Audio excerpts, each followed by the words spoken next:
Nigeria's President Bola Tinubu has nominated a former Chief of Defence Staff, General Christopher Musa, as the new Minister of Defence. The nomination was conveyed in a letter sent to Senate President Godswill on Tuesday, announcing Musa as a replacement for Mohammed Badaru, who resigned from the position on Monday due to health reasons. In his letter to the Senate, the President expressed confidence in Musa's capacity to lead the Defence Ministry and strengthen Nigeria's security framework. The nomination was confirmed in a statement issued by President's Special Advisor on Information and Strategy, Mr. Bayo Ononuga. Joining us for this discussion is security consultant Patrick Agbamu. Good morning, Mr. Agbamu, and thanks for joining us on Breakfast Central. Thank you very much. Now, General Musa retired. He was pulled out just a few weeks ago after a meritorious career in the Army as Chief of Defence Staff. Now he's back as Defence Minister, pending the clearance from the Nigerian Senate.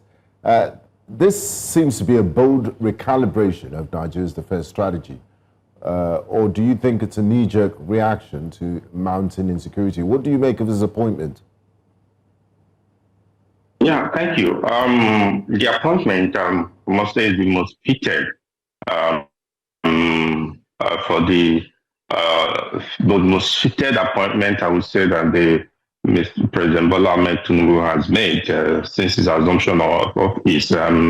Many defense observers or watchers had expected that right from the word go, he would have appointed a retired military officer or somebody who has in-depth knowledge on defense matters in those two portfolios, the two ministers in the Ministry of Defense.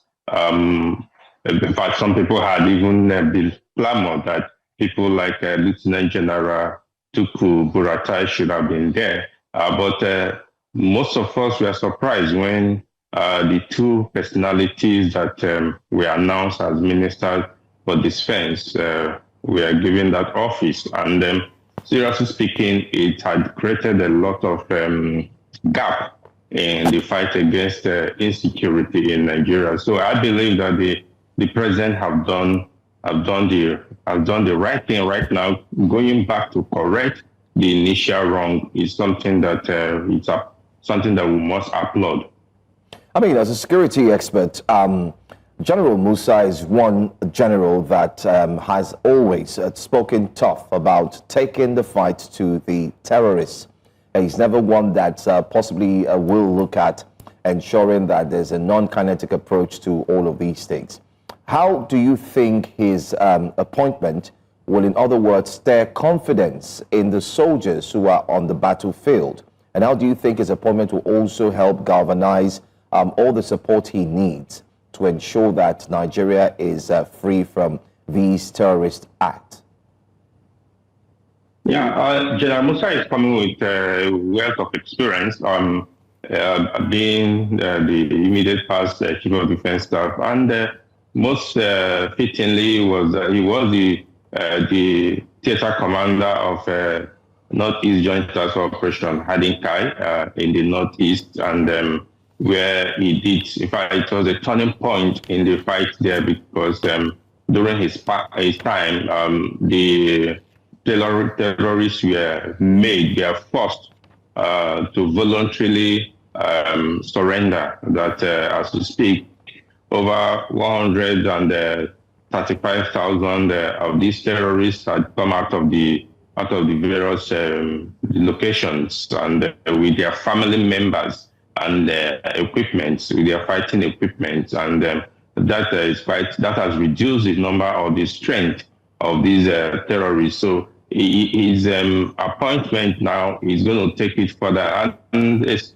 good that now that he's the minister, interfacing with the Federal Executive Council meeting, speaking on behalf of the defense sector, because he was the one-time Director General of the Nigerian Army Farms and Ranches, where he issues of farmers held clashes he really handled that incident. So it's coming with a vast experience that will be of immense help in the discharge of his responsibility. And mind you, when he was the chief of defense staff, he built confidence among both the officer cadre and the soldiers. He was always sitting where there are issues and talking with the soldiers and officers. So really, it's something that many of us had expected when he retired, that we just look forward to the president giving him a more of a strong office that will put him in that position to see to the end of this challenge Nigeria has been facing. Now, Mr. Agbamu, looking at the hierarchy, the high command of Nigeria's defense structure, for the sake of our viewers, some are wondering if the functions of a defense minister is different from that of the Minister of State for Defense. That are we going to have a situation where you have overlapping functions, duplicity of roles, and some sort of inter-service, some disorganization where you have different chains of command. Could you help explain how that works and what his role will be, and if the job description for the defense minister is totally different from that of the Minister of State for Defense? Yeah, first and foremost, not totally different, but yes, totally different also, because as the Minister of Defense, he is the main minister, while the Minister of State is a supporting minister. In the defense sector, what was before now was that the Minister of State of Defense handles issues kind of particularly the Nigerian Navy and the Air Force, while the Minister of Defense concentrates on handling the larger branch of the armed forces, which is the Nigerian Army and the Defense Headquarters. And so it was a bit seamless, while both of them harmonized in their presentation to the Federal Executive Council meeting. So it was actually, and they interrelate, and it was in most of the time. So it was a very well-coordinated arrangement. But in the immediate past arrangement, we will notice that even the Minister of State was also interfering with the activities in the Nigerian Army and all that. And in fact, to some people, they had said that the Minister of State equated himself also as the full minister, that also saying that he's a full minister. So there were some internal disagreement, but it wasn't very obvious because these are matured politicians from the same side, so they were able to handle it. But some people were not too comfortable with it. I want to believe that in this situation, it has to be different. It has to revert back to the way it is, or else the Mr. President could find someone else who work amicably with General Musa, so that we will have a seamless and undisturbed administration in the defense sector. Just to follow up on what you said, the Oronsoye report did suggest that we have a reduction in the size of government and that we have an over-bloated bureaucracy. Is the position of Minister of State for Defense really necessary? Do you think one minister can take on the responsility of both roles? Is it practicable? Is it pragmatic, rather?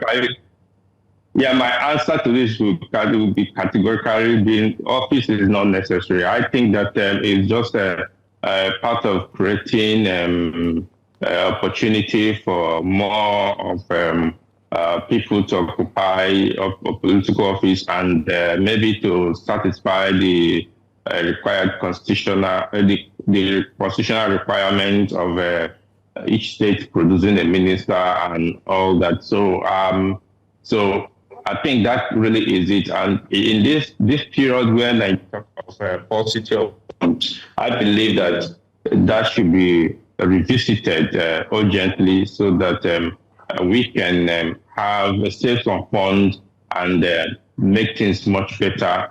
Those funds can be channeled into other aspects of governance. Okay. I mean, I think we've highlighted that here, and you've also brought it further with clear explanation on why there's duplicity and why it shouldn't be. But I'd like us to look at the current state of insecurity. 5 varsity students, as at yesterday, were said to have been abducted in Rivers State. A story we'll also look into. I'd also like us to touch on that. And then recently, we've been seeing pockets of kidnappings in different parts of the country. As a security expert, what does your intel say in terms of these kidnappings that's going on in different sides or areas or states in Nigeria? Because it seems to be attributed to the Fulani headsmen, which obviously is looking like it's not true. But we don't know that. But we want to ask you, what do you make out of this, the current insecurity we're seeing in different parts of the country? It's the urban issue for some of us that are deeply and unbiasedly in the security sector will tell you that the kidnapping was never the Fulani herdsmen issue. It was never. Before now, I can tell you that different forms, we have had different forms of kidnapping in the South, in the Niger Delta region before now. The era of commercial kidnapping began both in the South and the Southeast, particularly commercial kidnapping, and it was well entrenched that in the Southeast kidnapping carried out by the people from those regions, not Fulani herdsmen. We have had kidnapping even in the Southwest until the problem degenerated to the point where criminal Fulani men joined the trade. Because like I have been saying right from the beginning, that kidnapping is the most lucrative business with less stress and less risk. So every criminal would want to go into it to carry it out and make a huge returns from it. So it's easy that you can see that some other forms of robbery, armed robbery, and other violent crime we used to experience had simmered down. All boys points towards kidnapping now because it generates more money with low risk. So that is the situation until now. So it's not, you see, I've always said that in my investigation also that stereotyping this kidnapping and even the banditry limits investigations on the issue, and that gives an easy way for the actual perpetrators to escape. You know, when you divert your attention looking for Fulani herdsmen, whereas the people committing it are within. Even in the North Central currently, most of the incidents that are happening there are carried out by different militia groups and different things. So until we Nigerians, particularly the media, try to change that concept that it's not every kidnapping that is carried out by these Fulani, so-called Fulani headsmen. You know, and if you're a headsman, you won't have time to be carrying out a kidnapping. So the truth of the matter is that these are criminals born from all regions of the country, not only the Fulani. So the incident actually shows it's been going on in the Southeast. The kidnapping has been going on as we speak, right now, even before now until now, and it will continue because. You see, this is the most lucrative business, like I said earlier. You know, it makes it easy to get information on who to commit to adopt. So that is part of the issue. But with intense surveillance and intelligence within the society and the security sector, it could be minimized and, if possible, totally stopped. Because some countries have actually been able to check it because there are many technologies that you can adopt. And one of those things was when the issue of cashless banking, cashless society began. It helped to reduce kidnapping drastically because how would they get the money? It becomes a bit more difficult for them. They would think twice before carrying out any operation. But of course, the machine of the kidnappers were part of the people who led to the fact that we should discontinue that. And again, the mismanagement of that policy also contributed to the clamor for it to be discontinued. I think that if it's properly managed, the cashless society will help us to stop this issue of kidnapping like it's done in so many countries. All right. I just want to follow up as well. Can we also add that now that we're in the Ember month, especially December, some of the kidnappings we're hearing about, can we rightly say that some persons hiding under the guise of what's happening in the country and want to milk it and see how they can make money for themselves? Is this equally a possibility that we must look into? And what can the security agencies do? And ordinary Nigerians, how can they forestall this sort of events? Yeah, thank you. Like we'll call it here in Nigeria, the Ember month. Ember month is a period where you have upbeat in criminal activities because, from September, people will say, how much have I made? Some people will say, how much have I made from January till now? I've not made much.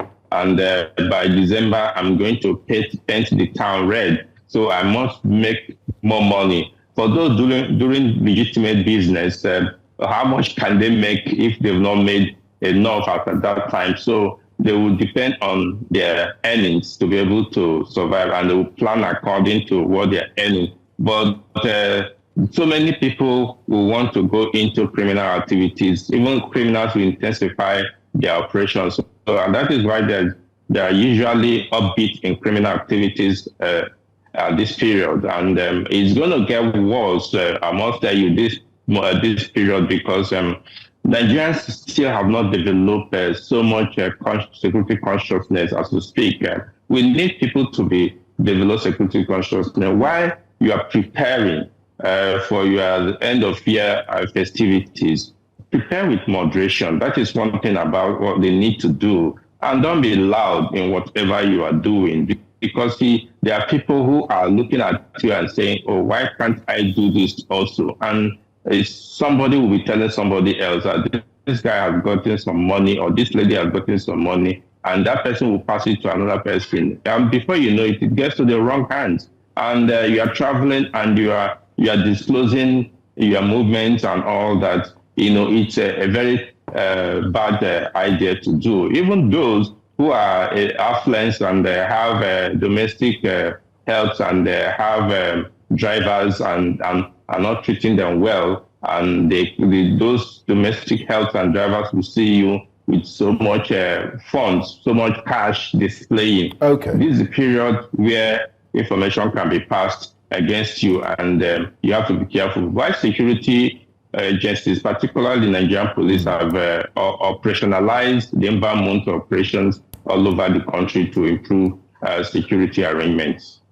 Now, Mr. Agbamu, just before we let you go, I have a double-barreled question for you here. Recently, Mr. President declared a state of emergency nationwide on insecurity in the country, and having done that, he did also make some decisions. He ordered the withdrawal of police personnel guiding VIPs. About more than 11,000 of them have been withdrawn.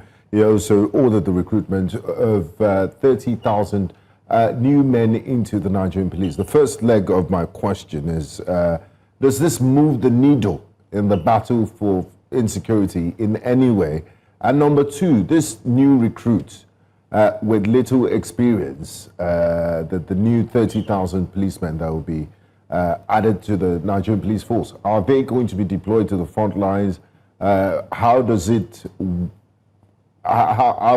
work in the system? Seriously speaking, it's for a long time, many people have been clamoring to reduce the number of policemen attached to personalities and put them into the general use of, there are so many police divisions that do not have enough hands, but you have some VIPs moving around with legions of policemen brandishing arms and all that, terrorizing other people. So people have been clamoring for it. So I would say that, yes, it's a good idea, but whether it's going to help to immediately, in the immediate run, it's not going to help because I tell you that those people that have been recalled need a lot total reorientation because the truth is that they are not able to cope within the general security arrangement right now as we speak. They were well taken care of by their various masters, if I must use the word, and they cruise around with comfortable vehicles and all that. But now they have rickety vehicles to move around. They have to be on the sun to carry out. So you need to change their psyche for them to be able to be of useful to the general public. And secondly, the new recruit, like we said, I had said that we need more hands in the police. We need more foot on the ground. But the Nigerian police, as we speak, do not have a well-functioning training institutions for such, as we speak, because many of them, if not all, are dilapidated, and that was what made Mr. President team to start going around to inspect and recommend. So we need a lot to be done. All right. Thank you so much, security expert Mr. Patrick Agbamu, for speaking with us here on News Central. We look forward to having another conversation with you. Thank you.